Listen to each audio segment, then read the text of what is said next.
Delegates, this year marks the 50th anniversary of the 26th Amendment, which lowered the voting age to 18 years old.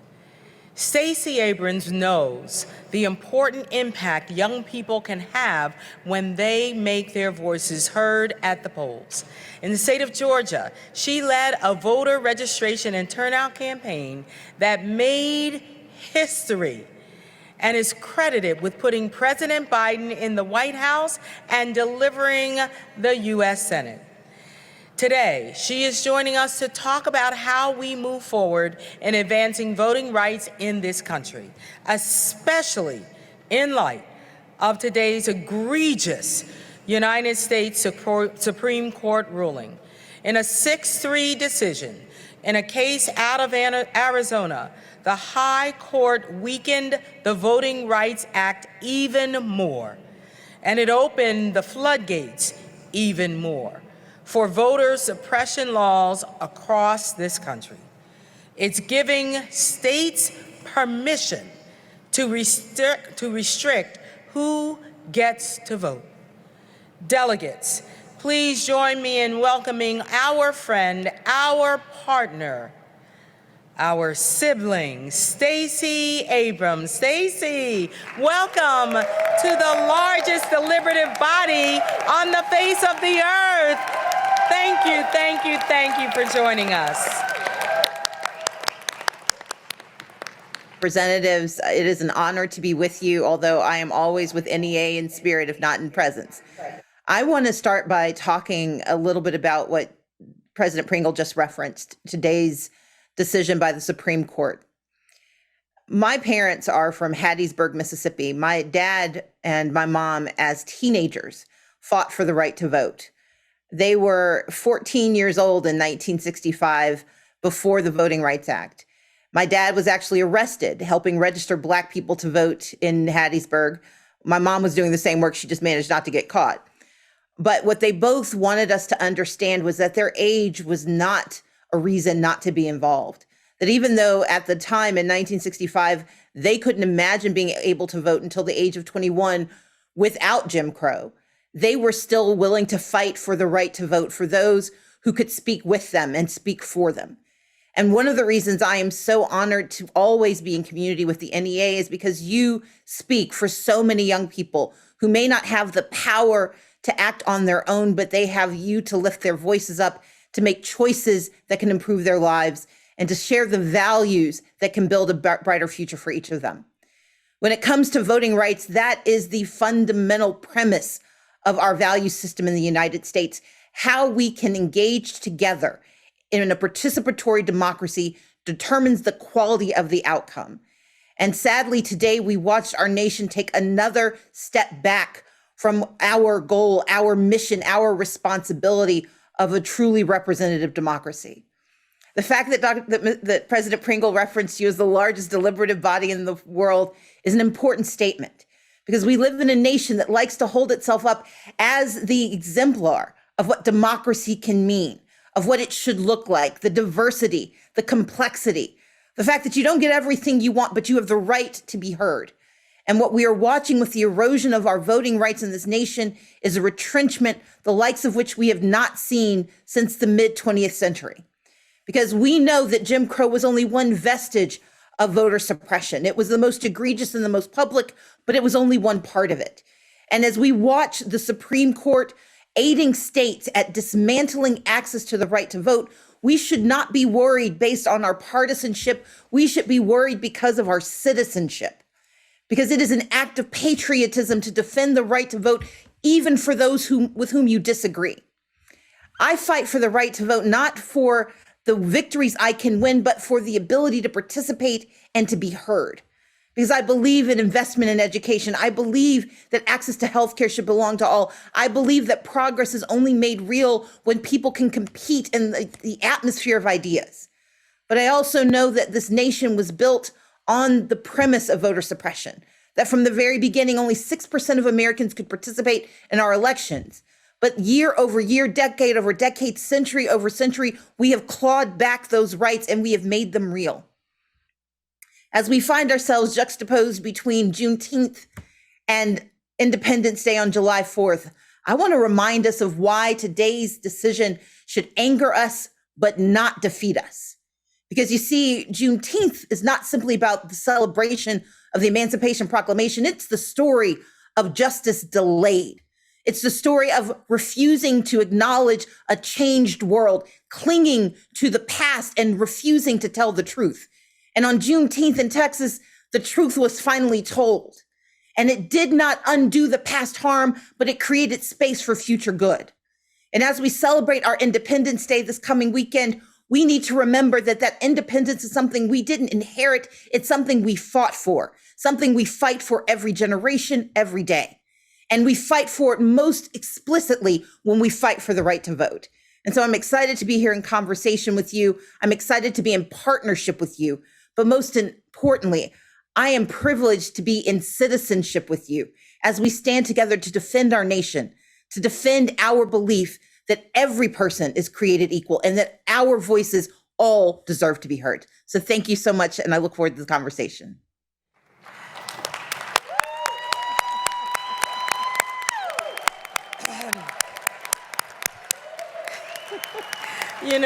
Stacey, we love you. I hardly ever ask the folks. I hardly ever speak without quoting you. So now you just gave me two more. It might anger us, but it will not defeat us. It will not defeat us, right? So in the spirit of that, last week, the Senate was unable to bring the For the People Act up for a vote. And that angered us a lot, right? Mm-hmm. What do you see as the next step, so we're not defeated in this, for this important piece of legislation? And what would you say to the nation's educators, the largest labor union in this country, about what they can do to help pass legislation that will actually ensure everyone can participate in our democracy? So I would remind every educator in there of the last time you watched a school board meeting, or worse, the last time you waited for the administration to issue an edict and make a decision. These are always complicated processes, 2 steps forward, 1 step back. I will tell you that watching the adoption of the resolutions was the most efficient voting process I've ever seen. But short of that, the rest of the time we are watching things unfold in a slow, methodical manner, and sometimes the method doesn't make any sense. But what I would say is this: what we watched happen with S1 was not the defeat of a bill. We watched the delay of a bill. We watched the Republicans in the US Senate refuse to engage in the argument. But they've only refused to engage because the consequences of silence have not been outweighed by the consequences of action. And that's what we're calling for this summer. We need every single member of the NEA, every educator who believes that the right to vote should be sacred. We need you to stay on top of this, reaching out to all of your legislators, especially your US senators. And it doesn't matter whether you voted for them or not, they work for you now. You pay their salaries, you pay your taxes, and they are responsible for responding to you. What happens so often is when bad things happen, good guys will argue for a moment and then we turn around and go home because no one agreed. But the bad guys keep working at it. They keep fighting for it, and we've got to adopt the belief that if we are right, then we have to be righteous. And that means we've got to be consistent in our efforts, calling every day, reaching out and encouraging those in our communities to do the same. Right now, they feel that they can ignore our voices because they don't feel that there's a consequence for inaction. This is our time to prove that there is a consequence, and not the insurrection that disrespected our nation, but using what we are given as citizens, the right to demand redress from our leadership.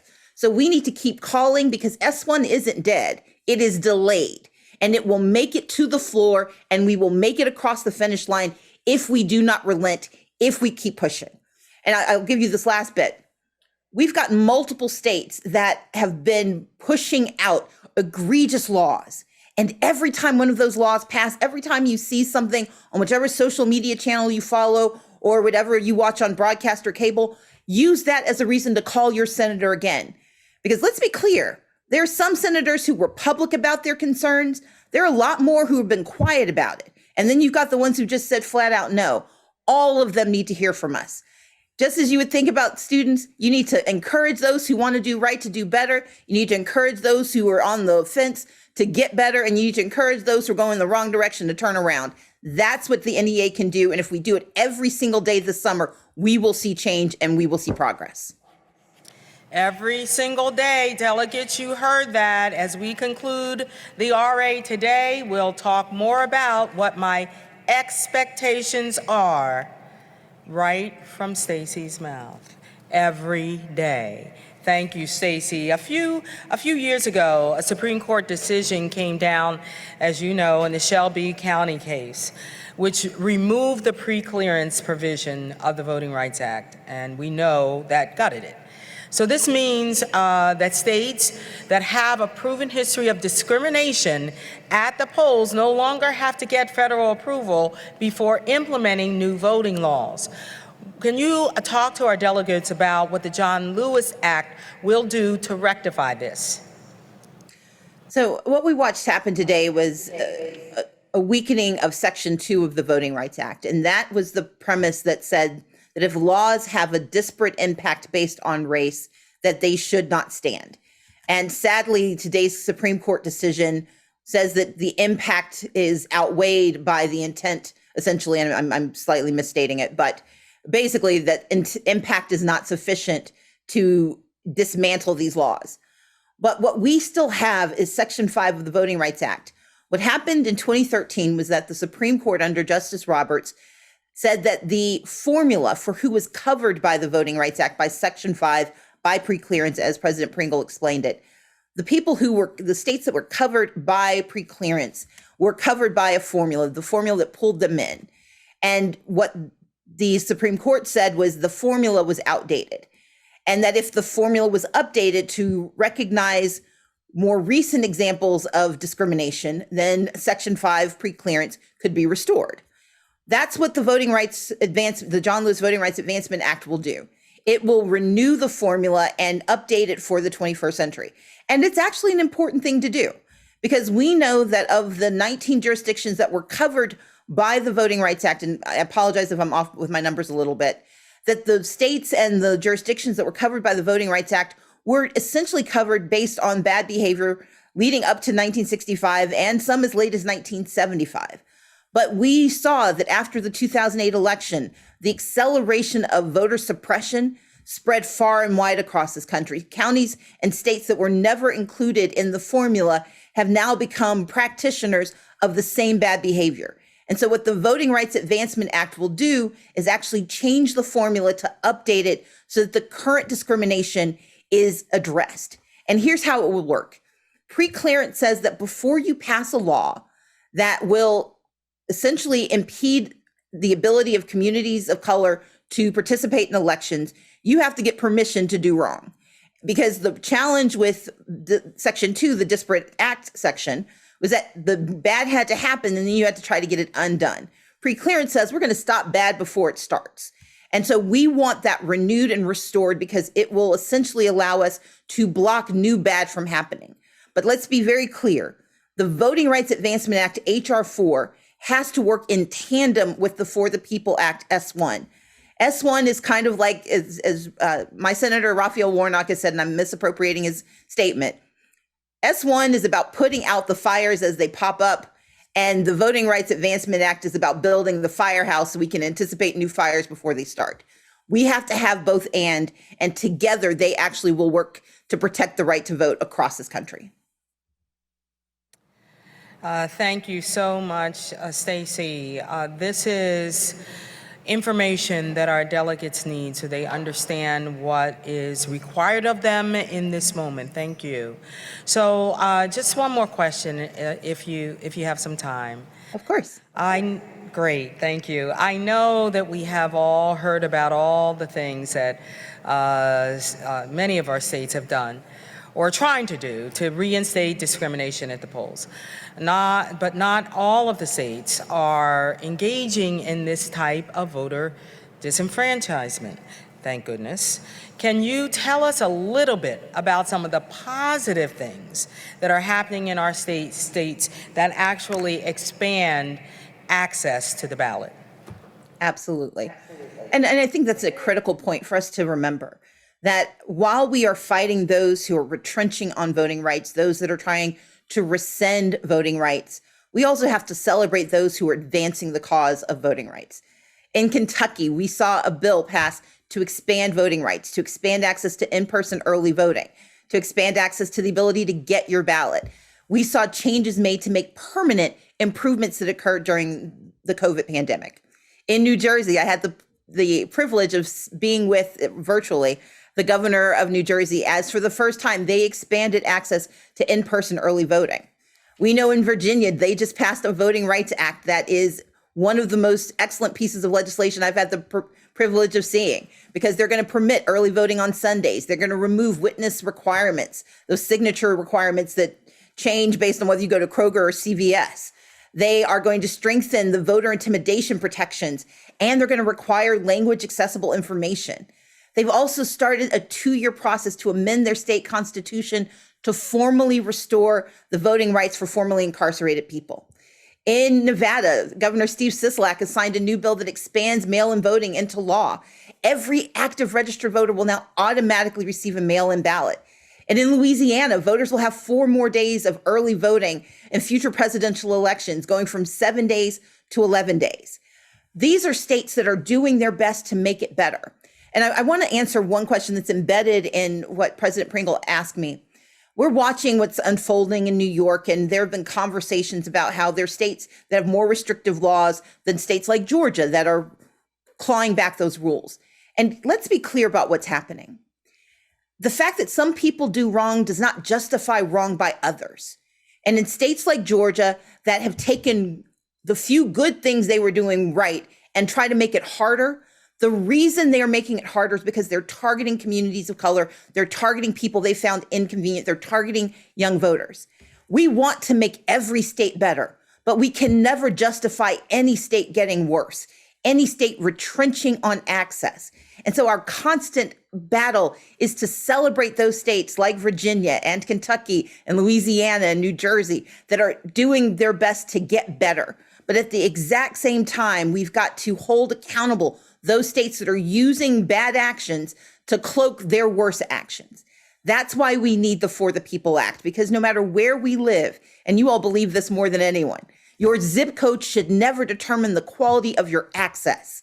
And when it comes to voting rights like education, zip code should not change who you get to become and how you get to be heard. And so the work we're doing, the work you're doing, is about making sure that through the Voting Rights Advancement Act, we stop new bad from happening, but that through the For the People Act, we create a floor, a baseline, so that your race, your ability, your language, your geography does not determine the quality of our democracy. And if we can get that work done, then we will be doing the work of the people, and most importantly, the work of those you serve every single day. Thank you so much, Stacey. You know, for those of us leading in that long walk toward freedom, when we're fighting for racial and social justice continuously, we have to lift up those good examples. Not only so people can see what we want, it's always good to say, this is what we want it to be, but also to encourage our spirits, right? And to understand that the fight is not over. And by the way, those good things didn't just happen, did they? Elections matter. They matter. Every single one. I just cannot thank you enough for taking out time from your busy day trying to save our democracy. So get back to that, Stacey. Get back to that. Yes, ma'am. Thank you for your words. We understand that we may not be able to undo that past harm, right? But we can create that space for future good. And I'm looking right behind you, and I'm going to tell you, Miss Stacey Abrams, our time is now. It's right now, and 3 million members are right there with you, and they told me yesterday they will do whatever it takes. We're on it. We're on it. Thank you so much.